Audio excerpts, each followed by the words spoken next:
Welcome to the 100-Yard Football Podcast presented by the Chiefs Focus Network, where you talks about the NFL from end zone to end zone and all 100 yards in between. Without further ado, here's you.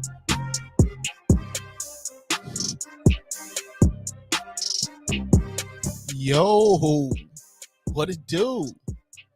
This is the 100-Yard Football Podcast, where I'm talking about the NFL from end zone to end zone and all 100 yards in between. My name is you. I'm your host.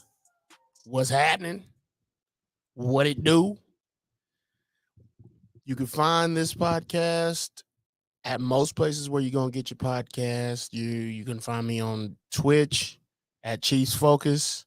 You can find me on the Chiefs Focus Facebook page. You can find me on the Chiefs Focus YouTube page. Why? Because this show is brought to you by Chiefs Focus. Now, it will be out on the podcast later, because if you're anything like me, I listen to a lot of podcasts. I don't have time to sit around and look at videos or whatever. I have time to listen to podcasts. So there you go. So you can find that anywhere, pretty much anywhere you get your podcast. And if you can't find it there, you let me know. Hit me up. And that is at IMUINKC on Twitter. And I can definitely figure out how to get it at your favorite podcast place. I do this show about once a week, normally on Wednesdays, middle of the day, somewhere from 11 to 2. Try to keep it consistent as possible, but when you got 5 kids and a wife, you never know what's going to pop off. So I try to keep it in that range. If you set up your notifications, you can know when I'm on. And then you can also join and interact with me live by joining the StreamYard stream, the Chiefs Focus Twitch stream, or obviously you can hit us up on YouTube. Chiefs Focus is YouTube or mine. And shoot, that's pretty much all I got. That's them's the breaks right there. So let's keep it moving. I love now during playoffs, it's less football, right? But it's more exciting football, I would say. We got teams that pretty much deserve to be there. But there's some that are more equipped to be there and others that aren't. You know what I mean? There's others that aren't. And so you start to see the weeding out of the good teams and the bad teams around this time. We got a barn burner. We had a barn burner. We had a few bad games. We had some other ones that we didn't expect. Oh my goodness. Didn't expect. So let's go and get into it. Now, I'm going to do this in a different way. I'm going to do this differently, as opposed to doing them how they came in order on the weekend. I'm just going to do them how I think of the importance of the matchups were in the wild card round. Let's review the wild card round. The Cowboys lost to the 49ers for the second year in a row in the playoffs. Last season, it was in the wild card round. This season, it was in the divisional round. The 49ers beat them 19-12. 19-12. Do I want to start with the winners first or the losers first? Let's go and start with the winner. The Cowboys. Let's start with the winners. The 49ers. Brock Purdy continues to look absolutely Purdy in these playoff games. Like, he hasn't done anything bad. He hasn't put his team in a horrible position. He has not turned the ball over. He has not tried to do more than he's been asked to do. Is that a testament to him? Is he that dude? Or is it because he's a product of the Kyle Shanahan system? For me, I think you've heard me say it. I believe it is a product of the Kyle Shanahan system. But anytime you can find a guy that can execute your plan to perfection, you kind of want to keep that person. And I'm starting to think, even if, like, I don't think Brock Purdy is that dude, right? I also never thought Jimmy G was that dude. However, Kyle Shanahan made Matt Ryan look good. All right. And Matt Ryan has never looked the same, playoffs or otherwise. Never looked the same since Kyle Shanahan left. Brock Purdy, Jimmy G, CJ Beathard, or however you pronounce his name. There's one more kid that I can't remember. Mullen. I can't remember his first name. All those kids, all those dudes have been pretty decent. Like, they aren't record breakers, but at the end of the day, the 49ers know how to build a team. They have built a team that is a force to be reckoned with. And then they went and traded for Christian McCaffrey this year, which it looks like they're on a one-way trip to the Super Bowl. Now, this next round, of course, somebody stands in their way, and we'll talk about them in just a second. But let's talk about the losers of the deal. The Cowboys. I doubt I'll ever believe in the Cowboys again. And that's not to say I believed in them this time, because I didn't. But they looked, with that win over the Bucs, we know what the Bucs were. Don't get me wrong. I get that. We knew what the Bucs were. But such a commanding win always gives you a little bit more confidence in the team, no matter what you think about them, right? Such a commanding win, especially over the former champion or whatever. But as good as the Cowboys looked against the Bucs was as bad as they looked against the 49ers, just like that. I don't blame Dak for that first interception. I don't blame anybody for that first interception. It just is what it is. I'm fine with you throwing interceptions. But that second one, or I'm fine with you throwing an interception. Let's make that clear. But that second one, and then you add on the Pollard injury on top of it, man, that's a heartbreaker. That is a backbreaker, bend you backwards type of stuff. And once he threw that, I didn't think it was going to happen. I didn't think they were going to get it. So that sucks for them, but it is what it is at that point. Let's move forward. The Bengals put it on. The AFC Super Bowl 2022 Super Bowl champion Buffalo Bills, according to everybody in the preseason, because that's what they were supposed to be. Where we at now? Because they definitely ain't in the Super Bowl. They ain't even make it to the AFC championships. The Bengals beat them 27-10.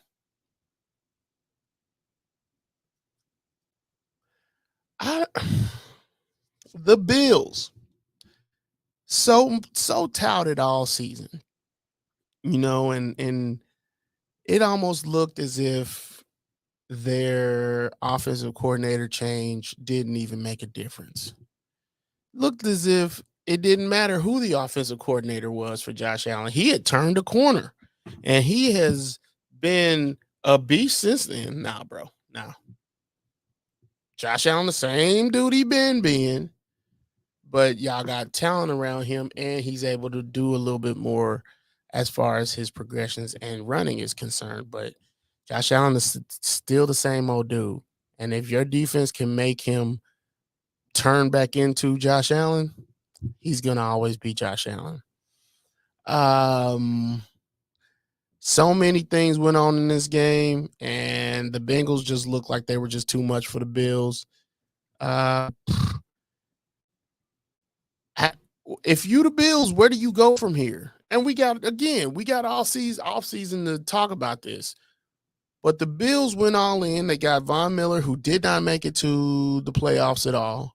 But that's what you get when you get an over 30 player. it's already a wild card that anybody will make it to the postseason. But then you got somebody over 30, even though he keeps himself in impeccable shape,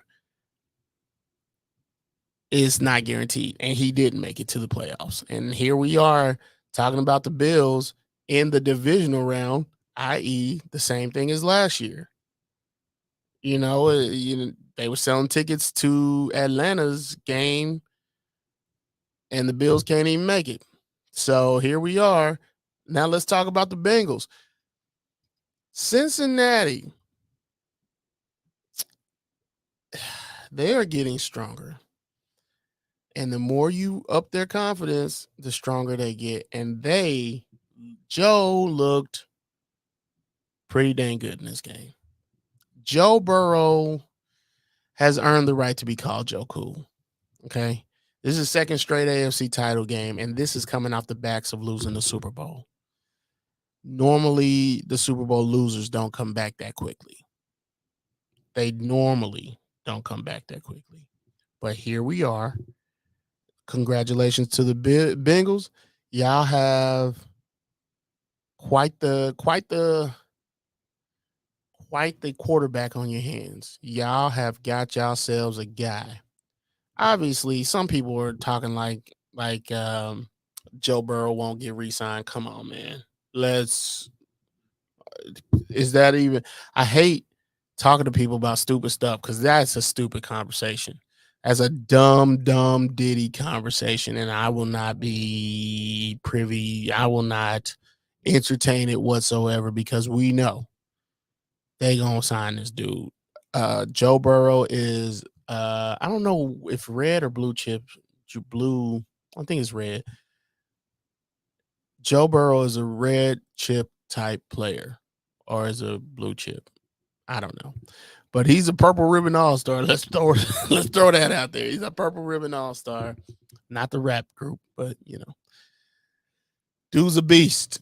And there's no way you're letting him walk in free agency. Absolutely no way. And if you do, you're dumb. And if you do, you're dumb. Just saying. So I'll be overviewing what the championship round looks like too. So we'll get there. The Giants get stomped on by the Eagles. Fly, Eagles, fly. Eagles score 38. The Giants score 7. The Giants just hit their head on the ceiling. They just hit their heads on the season's ceiling. They overachieved this year, and they get all the props in the world from me. All of them. After 2 horrible hires, after letting go of what is a New York Giants legend, I almost call that man Tom Landry, Tom Coughlin, letting him go after 2 Super Bowls, letting Eli Manning go, and you come in, you bring in can't even remember his name. I think he's the offensive coordinator down in with the Panthers. You let him coach, then you let Joe Judge coach, and both of them didn't even last 2 seasons or didn't even last 3 seasons. And then you finally get it right, and you see where good coaching can get you. It got them all the way to the divisional round of the playoffs in the NFC East. Yes, NFC East. In the NFC East with the Eagles, the Cowboys, the Giants, and the football team. I guess they're the Commanders now, but whatever. I still call them the football team every so often. But anyway, that is a tough division. Now, of course, the Commanders didn't make the playoffs because stupid coach or a coach that makes stupid decisions sometimes. Let's get that straight. But the Eagles, the Giants, and the Cowboys all made the playoffs. There's 3 teams out of that division that made the playoffs. And, of course, the Eagles know the Giants very, very well. And they stomped the Giants this go round. So hats off to the Giants. They hit the head on the ceiling. They had an amazing season. Now it's time to answer a lot of questions. Do we keep Danny Dimes, as it were? Do we keep Saquon Barkley? Do we keep both? Do we let both go? And then you got receivers. Do you upgrade at the receiver position? Do you keep bringing in competition? It's a lot of things going on, and the Eagles don't have a high draft pick this year, a super high draft pick to talk about drafting a quarterback, but they got a lot of questions to answer, and we'll see how it works out. But now let's go to the Eagles. Hats off to the Eagles. When they fired Doug Peterson and went with Sirianni, there is no way you could have told me 2 seasons later that this would be the answer. This is not exactly what I thought was going to happen. They ran last year. They hit the head again on the ceiling. Same thing as the Giants against Tom Brady. And they got mollywopped. They came back in the fourth quarter, but bro, they're back now. And Jalen Hurts looks nothing like what he did against Tom Brady. Now, I'm going to say this also. Alabama, y'all can't claim that man. No, he's not an Alabama quarterback. Get out of here. He's an Oklahoma quarterback. Get the heck out of here. Y'all, Alabama stays in the rankings in the college football ranks. But at the end of the day, y'all can't claim that man. He is an Oklahoma quarterback because he left because he didn't play with Alabama. Y'all chose to. It is what it is. Anyway, sometimes, hats off to the Eagles. Sometimes you got to look past what you see.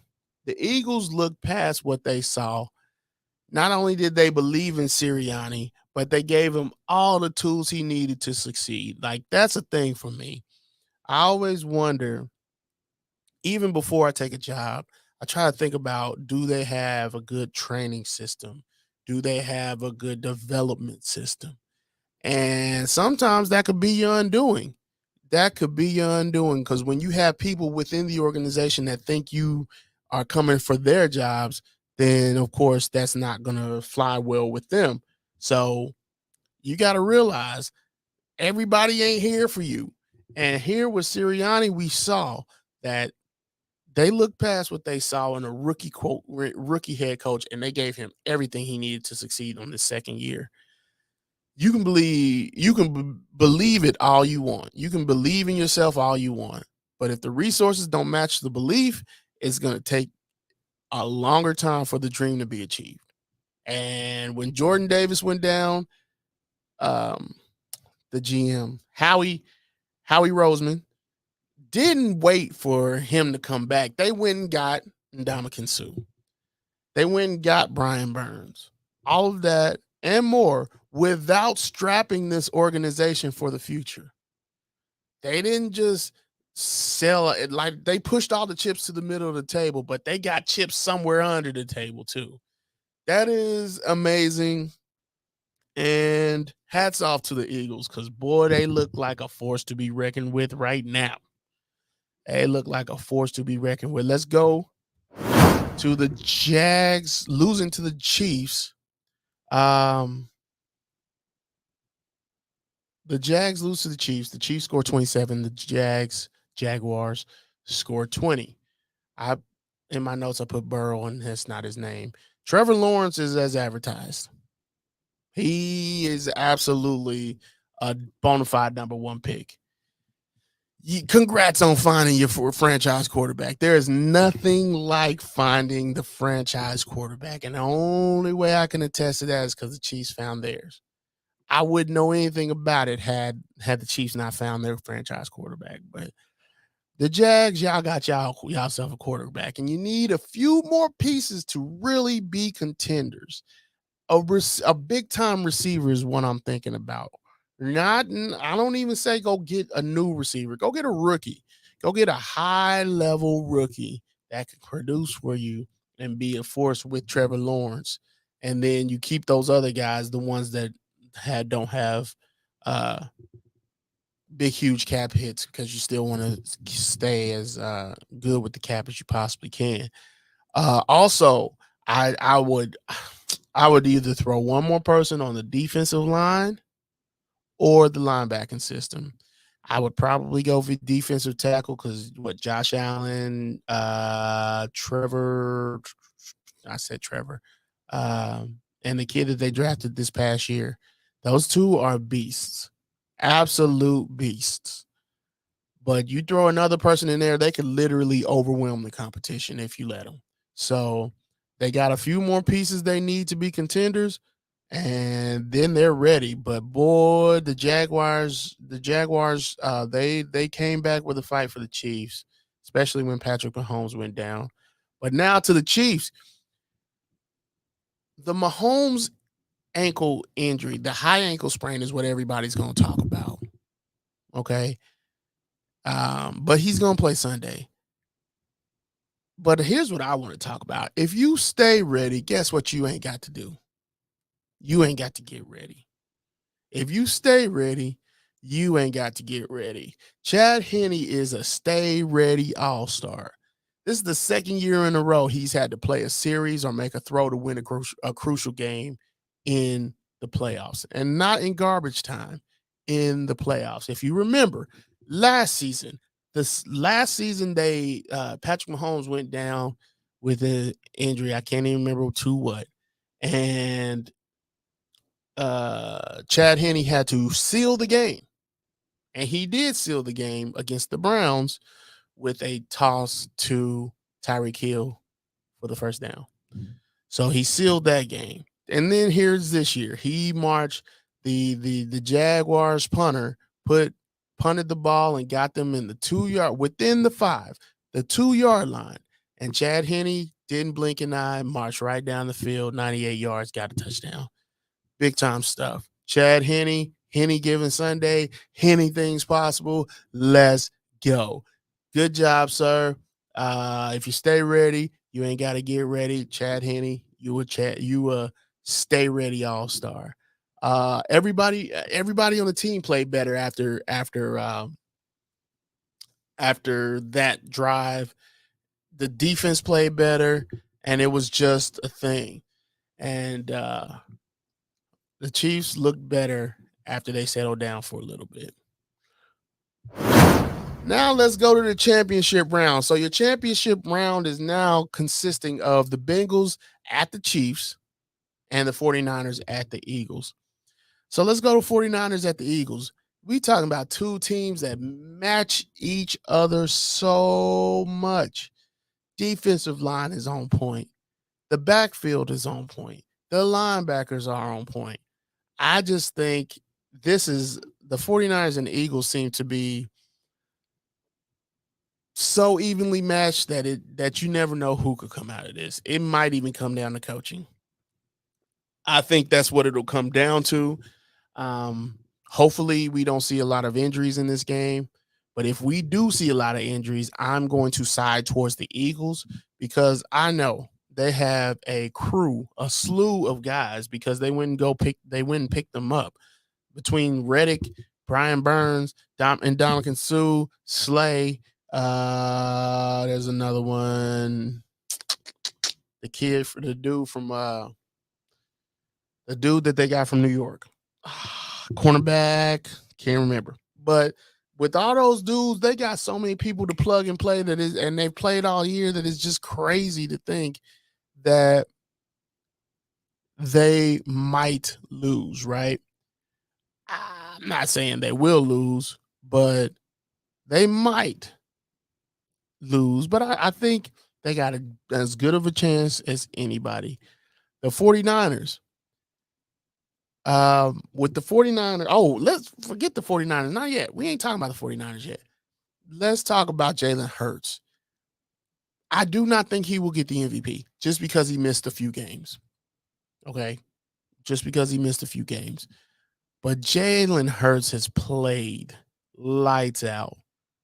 The guy is here and he is showing you that he is that guy. Now, the name of this episode is The MVPs Get Remembered. Champions never die. Yeah, I don't know if you remember in The Sandlot, if you've ever watched The Sandlot, the original Sandlot. Babe Ruth comes and visits Benny the Jet Rodriguez in the dream, and he says, heroes get remembered, but legends never die. MVPs get remembered. Champions never die. Dan Marino will always be remembered, but champions don't die. So this is where the rubber really meets the road.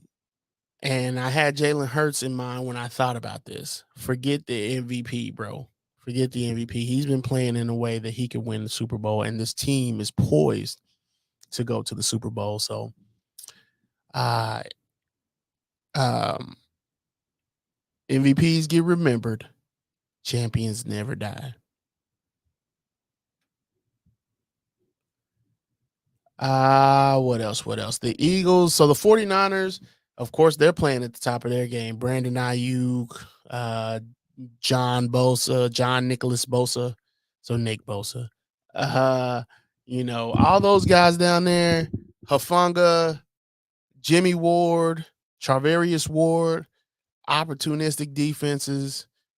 This is going to be a juggernaut of a game, the 49ers at the Eagles. And each of them are going to give the teams exactly what they're looking for. Now, let's go to the Chiefs. The Bengals at the Chiefs. The Bengals, of course, have beaten the Chiefs 3 times in a row, 3 times within a year. 3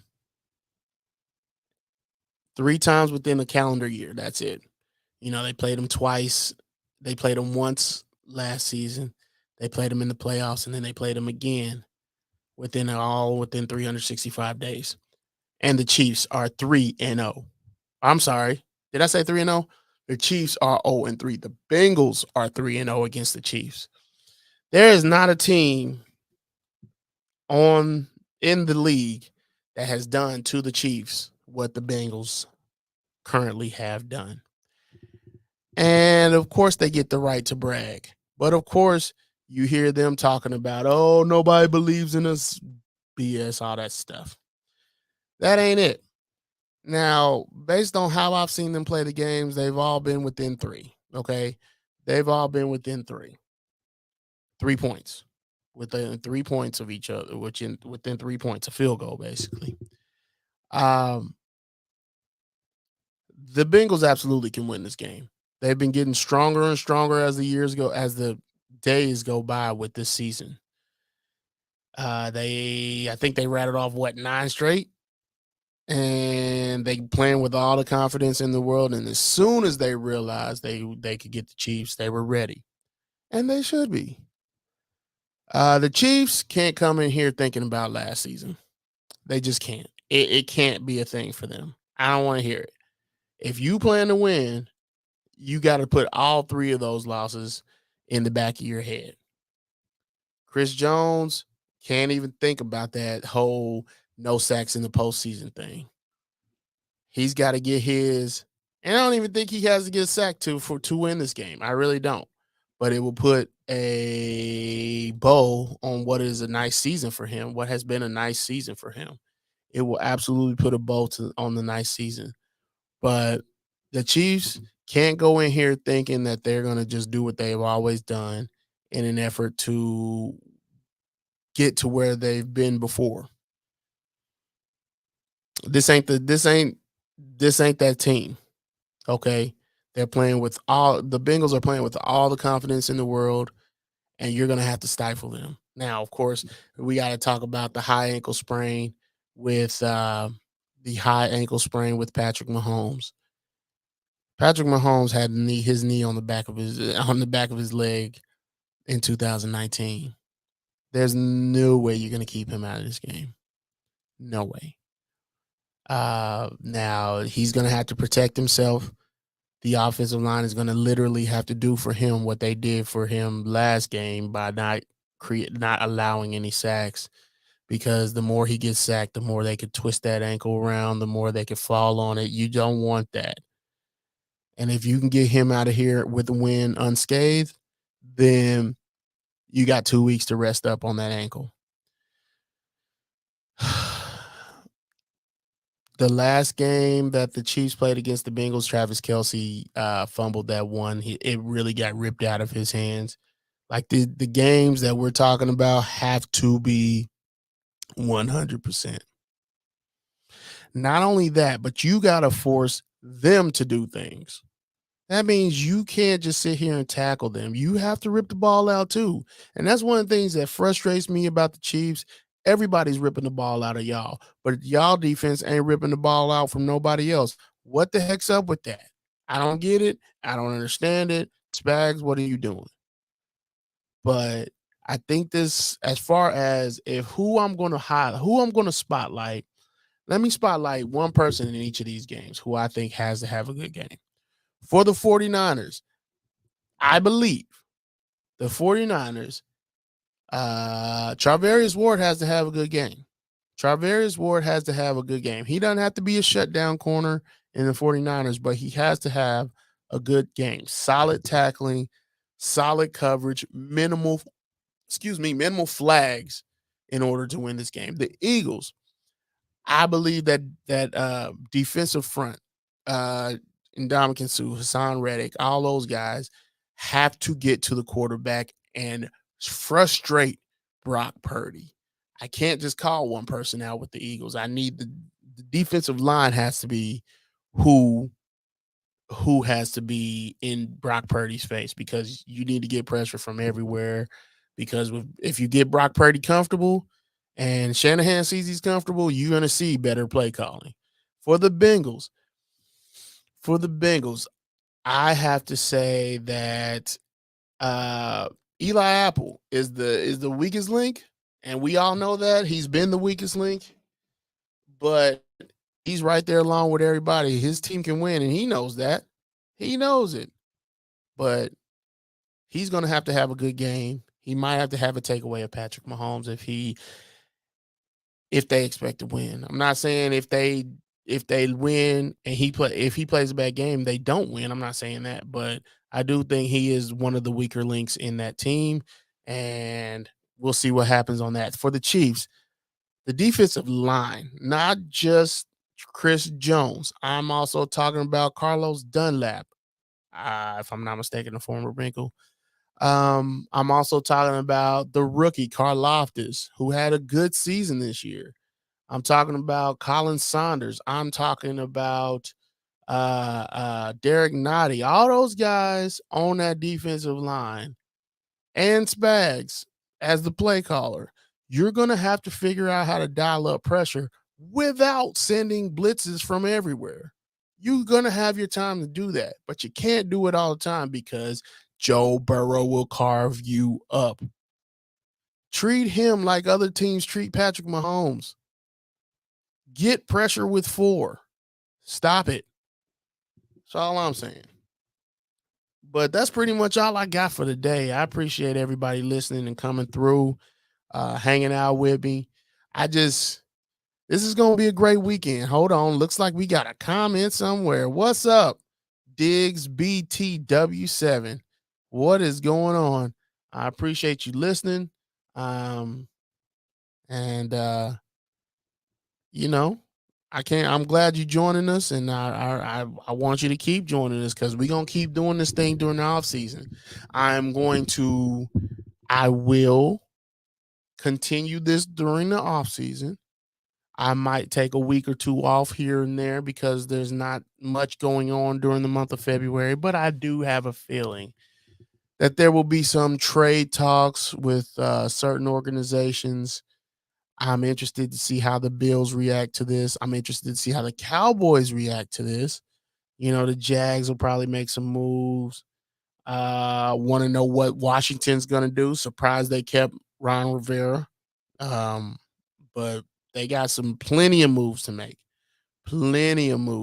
So we'll see what happens. And I appreciate everybody for listening. Again, this is you. I do this thing about once a week. That's the letter, not the word. And I do this thing once a week on Wednesdays, somewhere in between, in the middle of the noon, like afternoon, late morning, 11 to 1 o'clock. So definitely set up your YouTube account and press star, like and subscribe and all that good stuff. And I I think you back, Diggs BTW7. I appreciate you shouting out to me, and I appreciate you listening. Again, that's all I have. I will be back next week, same bad time, same bad channel, and you'll also see me on Chiefs Focus First and 10 every so often, because we're gonna start pushing out more content. So I appreciate you listening, and always remember, MVPs get remembered, champions never die. Signing off. Deuces.